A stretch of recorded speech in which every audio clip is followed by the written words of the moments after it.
قرآن مجید دو جگہ محفوظ ہے آسمان میں،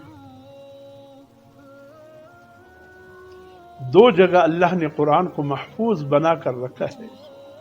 ایک تو لوح محفوظ ہے، بل ہوا قرآن مجید فی لوح محفوظ، اور دوسرا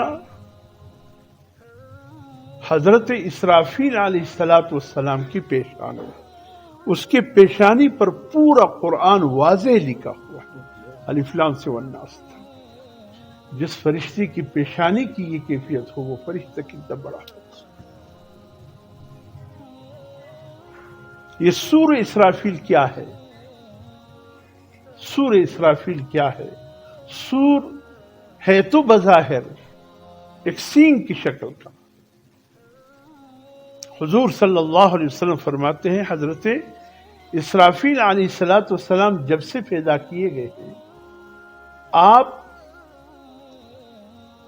پاؤں پر تو بیٹھے ہیں لیکن پورے پاؤں پر نہیں. یہ پاؤں کی جو انگلیوں کی سیڑ ہے اس کو کیا بولتے ہیں؟ نیچے کی طرف تلے. یہ تلوں کی یوں پاؤں کی تلوں پر یوں سنگ یوں رکھا ہے، منہ کی طرف، عرش کی طرف نگاہ ہے. کب اللہ کا حکم ہوتا ہے کہ قیامت برپا کرنے کا اعلان کر دو. اتنا منتظر ہے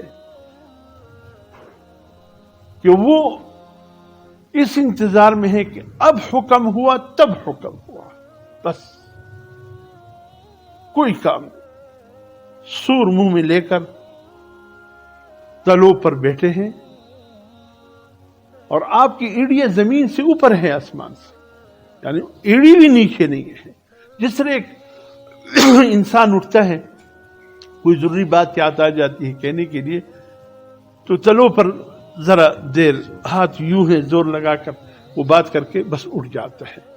آخری اٹھنا تلوں پر ہوتا ہے، ایڑیاں پہلے اٹھتی ہیں پھر تلوں. تو یہ تلوں پر بیٹھے حضرت اسرافیل، اور نگاہ عرش پر ہے کہ کب اللہ کا حکم.